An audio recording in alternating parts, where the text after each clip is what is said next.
Bonjour à toutes et à tous, Viva Culture et cette année à Avignon.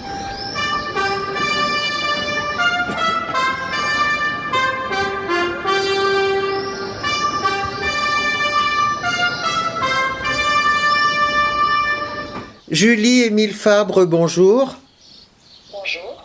Alors, vous êtes dessinatrice, artiste, vous êtes critique d'art, commissaire d'exposition et vous avez, est-ce que je dirais le privilège, la chance, mais aussi le devoir peut-être, de participer à un grand spectacle en hommage à Gisèle Pelicot suite au procès de l'affaire Pelicot dans le Festival IN d'Avignon.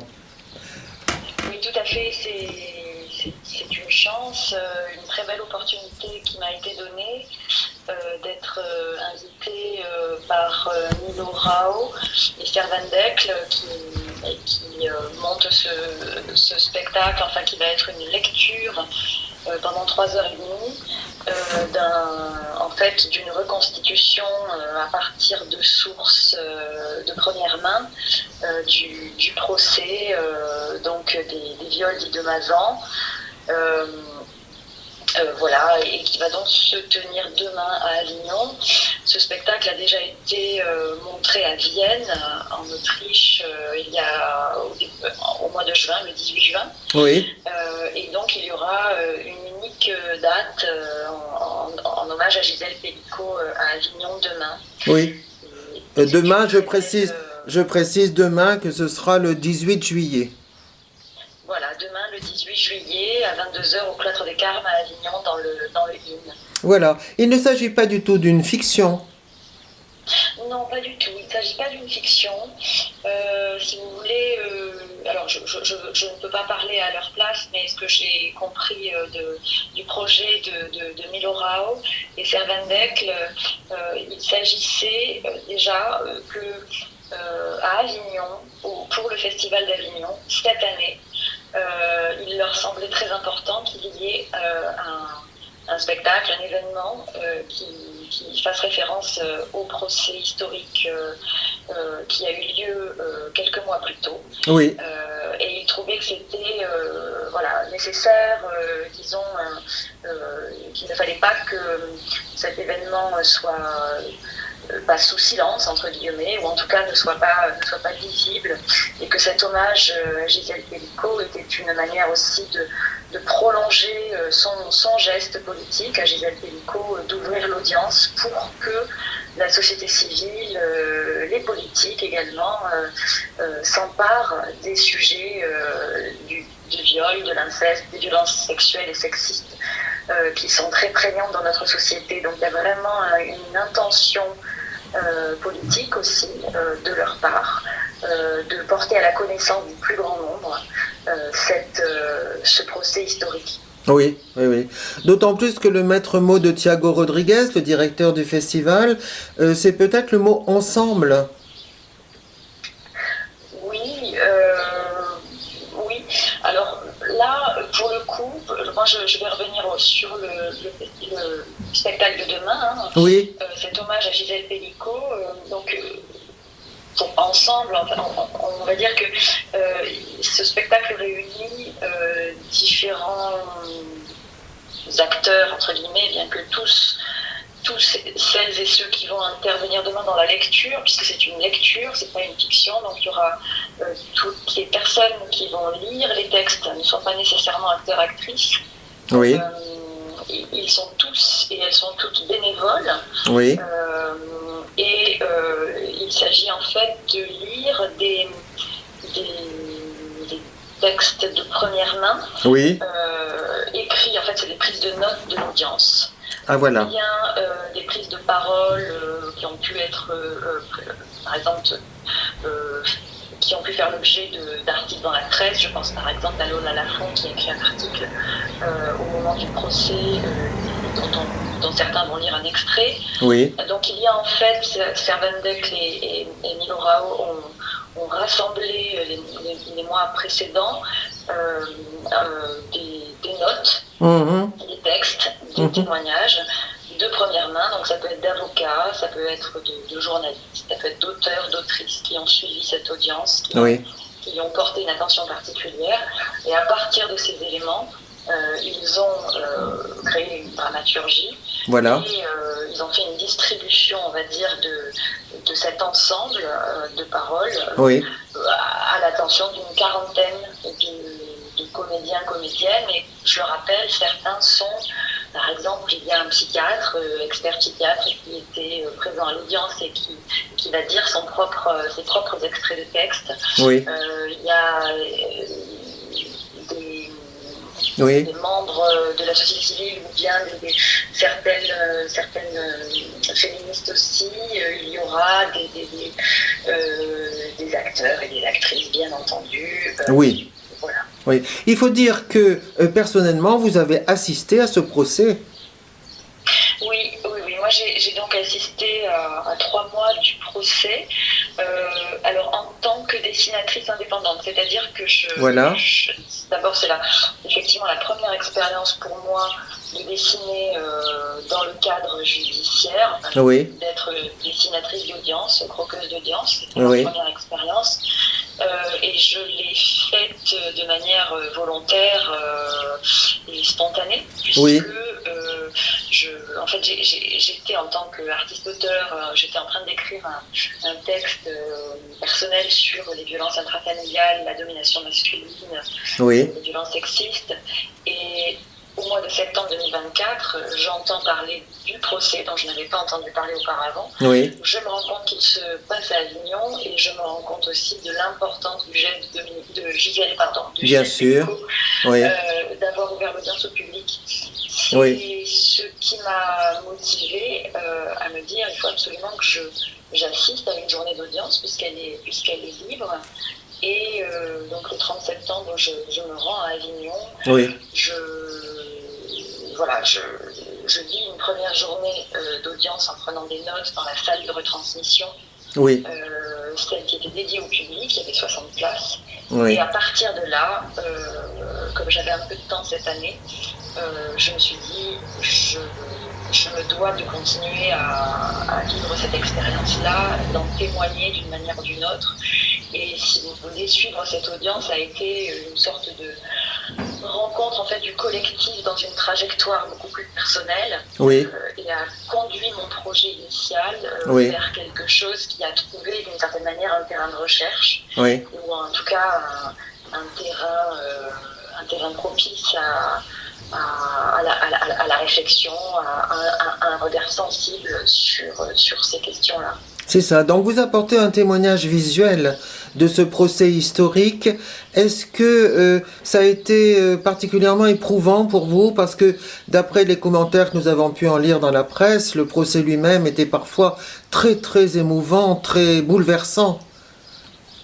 Oui, absolument. C'était bouleversant absolument tous les jours. Oui. J'aurais pu penser, certains d'entre nous, on a pu échanger en se disant, bon, au bout d'un mois et demi, voilà, on va faire une journée qui va ressembler peut-être à la précédente, et en fait, jamais, à aucun moment, nous n'avons pas éprouvé de bouleversement. C'est un procès qui est assez démesuré par le nombre d'accusés. Mais bien sûr. Par l'intensité effectivement de la charge émotionnelle. Oui. Chaque jour, on a effectivement vu les vidéos, entendu les témoignages, entendu les avocats, les avocates. Donc strictement tous les actes de parole, les images, les présences sur place étaient bouleversantes. Oui. Est-ce que vous avez eu l'impression, alors vous êtes docteur en esthétique et sciences de l'art plastique, est-ce que vous avez eu l'impression que vos dessins finalement se ressentaient de cette émotion journalière? Alors c'était quelque part la secrète intention, en tout cas si mes dessins arrivent à le restituer, alors peut-être pas tous, mais certains, c'était l'objectif, voilà. Oui. L'idée c'était de se faire pour eux. Oui. Pour eux à tous tout ce qui se disait, tout ce qui se ressentait, tout ce qui se vivait dans cette salle d'audience, Oui, c'est-à-dire grosso modo des tragédies humaines, oui, les unes à la suite des autres, et parvenir par mes dessins à témoigner, on va dire, à la fois de la grande violence, mais aussi de la grande vulnérabilité, mais aussi d'une grande voilà, oui, oui, bref, oui, d'une grande souffrance quelque oui, part, c'est ça. et également en même temps de la libération d'une parole Voilà, pour toutes les parties qui a été aussi très bénéfique à plein d'endroits. oui, Donc oui, le dessin pour moi était un instrument de notes, oui, comme l'écriture a pu l'être aussi, et souvent d'ailleurs j'écrivais ce que j'entendais en dessous de mes images, et parfois l'écriture venait presque engloutir l'image, tellement je me disais là je ne peux pas laisser passer les mots que je viens d'entendre, oui, d'où qu'ils viennent, donc voilà, j'ai essayé d'être poreuse à plusieurs niveaux pour rendre un témoignage sensible oui, de ce que j'y ai vécu. oui, c'est ça. Et vous avez pu donc dessiner, évidemment, la cour, peut-être Gisèle Pellicot, des accusés, du public, Oui, j'ai dessiné toutes les toutes les parties au parties. procès. Oui, Effectivement, comme j'avais accès à la salle quotidiennement, de 9h du matin, on va dire, après ça pouvait tarder jusqu'à 19h, exceptionnellement 20h, mais parfois les journées s'achevaient vers 16h. oui, C'était quand même très intense, oui, les séances, on va dire, de 2-3 heures d'un bloc oui, qui se succèdent après chaque interruption. oui, Et donc, voilà, j'ai pu dessiner effectivement les accusés, donc leur faire face, parfois me déplacer au sein de la cour parce que on a cette chance en tant que dessinatrice de pouvoir se déplacer. oui, Donc parfois être parmi les accusés, parmi les avocats, parmi les journalistes, parmi oui, le public, et varier mes points de vue, évidemment en fonction de ce qui se passait, de ce qui se disait. Je veux dire, on est attentif au moment. oui, Aux prises de parole, et le regard se déplace, oui, l'attention se déplace, et même les moments creux sont intéressants, par exemple des accusés de dos ou un geste de la main de la part d'un avocat, etc. Donc voilà, on a pu, enfin en tout cas moi j'ai pu pendant 3 mois me déplacer au gré de l'audience et dessiner un peu toutes les parties, y compris Gisèle Pellicot. oui, Je lui ai demandé la permission, j'en ai eu besoin, oui, oui, et les autres personnes. oui. Est-ce que parfois, c'est une question peut-être difficile, est-ce que parfois le dégoût a été tellement fort que vous n'avez pas pu dessiner? Oui, effectivement, il y a des émotions parfois qui me submergeaient Oui, et qui ont fait soit que je me suis tout d'un coup détournée de la personne que j'étais en train de dessiner, en oui, essayant d'accrocher mon regard et mon dessin ailleurs. oui, Évidemment, dans une salle d'audience, on est tenu au silence et en tout cas à ne pas manifester une émotion qu'on aimerait parfois pouvoir faire sortir. Donc oui, il y a beaucoup de moments où ça s'est traduit parfois sur le dessin lui-même, c'est-à-dire que comme je n'avais aucun journal qui m'avait demandé par exemple auparavant, tiens aujourd'hui nous avons besoin de telle et telle vue, ou alors de telle scène, ou de telle personne, oui, c'est vrai, j'étais vraiment libre de choisir ce que je dessinais bien et sûr. la manière dont j'allais dessiner. Et c'est vrai que certains de mes dessins comportent des grands gestes colorés ou parfois je faisais des gros plans ou parfois là, je Oui, suis amusée aussi, mon dessin peut traduire ça. Mais la nausée, les jambes qui tremblent, une forme parfois de grande fatigue, on fait partie des émotions et de l'éprouver tout au long du procès. Oui. Est-ce que vous avez eu l'impression, et peut-être cette impression sera-t-elle rendue au cloître des Carmes le 18 à 22 heures, est-ce que vous avez eu l'impression d'assister à une sorte de concentré, de condensé, sinon d'humanité, du moins de notre société? Oui. Alors, là, je me suis rendu compte en tout cas, et c'est une chose absolument, je trouve, merveilleuse qui se passe dans une cour de justice, Oui, de l'importance de la parole et du fait qu'on entende la parole de chacun, chacune, vraiment oui, au même titre, avec la même valeur, avec la même importance. Et donc condenser l'humanité, là oui, c'est vraiment ce qui, je trouve, une des plus grandes vertus d'un procès.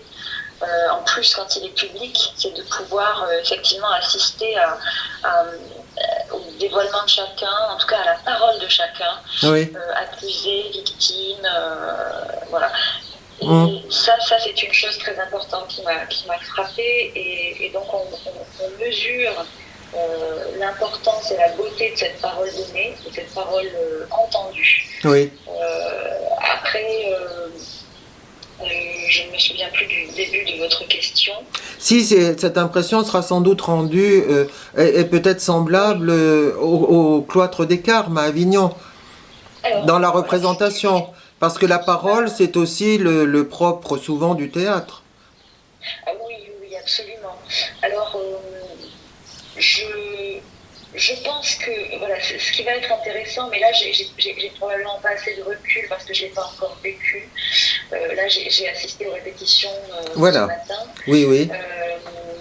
Mais ce qui va être intéressant ici, c'est voilà, c'est un autre lieu de parole, Oui, c'est un autre type de scénographie, oui, oui, de oui. dispositif scénique quand même, malgré tout.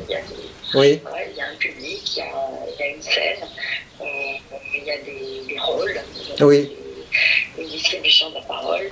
Là, il y aura quelque chose de la construction dans l'après. oui, Et je pense que le choix, parce qu'évidemment on ne peut pas retracer 4 mois de procès en 3h30, mais le choix des mots, le choix des passages est très intéressant aussi.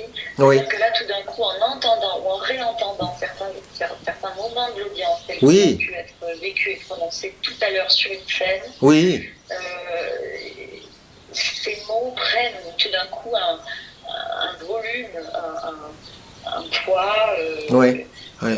très fort, très très fort. Ah oui, oui, oui. Et c'était très impressionnant d'avoir l'impression comme ça d'être replongé un peu dans ces moments intenses Oui, que nous avions vécus, et de les voir ainsi proférés sur une scène. oui. C'est assez saisissant. Je pense que Ah oui, oui. c'est très intéressant. Ah oui, c'est passionnant ce que vous dites là. Je crois que vos dessins vont être exposés ou sont exposés en ce moment.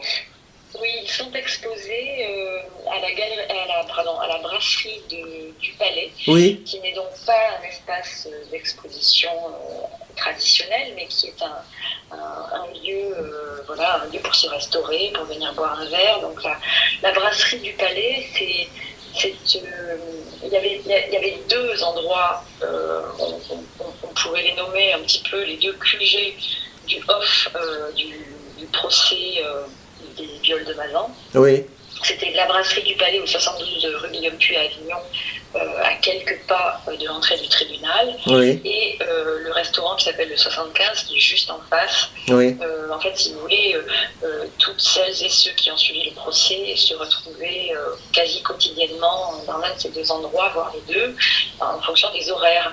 Et Youssef, le patron de la brasserie, alors c'est-à-dire que je venais tous les jours et il voyait mes dessins et un jour il m'a dit est-ce que tu accepterais de faire une exposition de tes dessins sur les murs de la brasserie prochainement après le verdict et je lui ai dit évidemment ça fait sens. Oui, donc c'est ça. Les dessins sont exposés chez lui depuis le 27 avril et jusqu'au 12 septembre. Donc oui. là, actuellement pendant le Festival d'Avignon, bien sûr.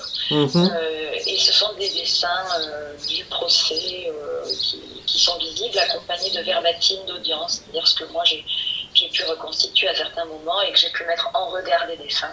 Oui. Parce que ça me semblait important qu'on ait aussi des éléments verbaux. Oui, bien sûr. Bien sûr. Je crois qu'un livre aussi est à paraître.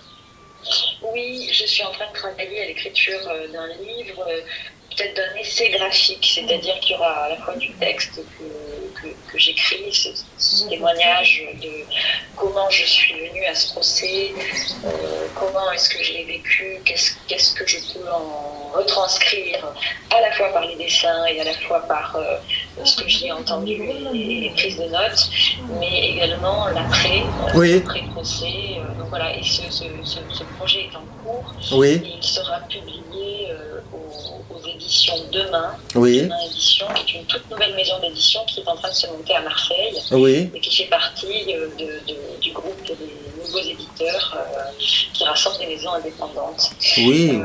Ça paraîtra en 2026. Je n'ai pas encore la date exacte, mais je suis en plein travail. Oui. Et je crois aussi que la représentation du 18, là au Cloître des Carmes, sera retransmise aussi en direct sur le site du festival. Voilà, la représentation sera retransmise en direct sur le site du Festival d'Avignon. Et voilà, peut-être disponible ensuite, je ne sais pas, mais oui, elle sera retransmise en direct. Oui. Donc il y a à peu près 400 personnes, 400 places. Et oui, c'est ça. Ouvertes au public. Finalement, c'est assez limité. Comment ? C'est assez limité, 400 places. Oui, c'est assez limité. C'est la jauge du Cloître des Carmes. Oui. Il n'y a qu'une seule représentation. Oui.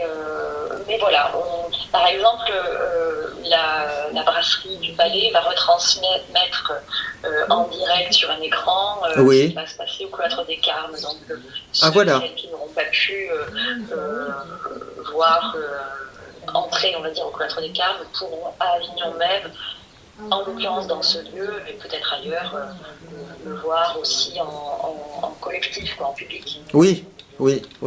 Un peu comme une salle de retransmission pendant le procès. Voilà. Ah oui, c'est ça. La brasserie du Palais se fera salle de retransmission. Ah oui, c'est ça. Surtout qu'il y a 2 caméras qui sont prévues.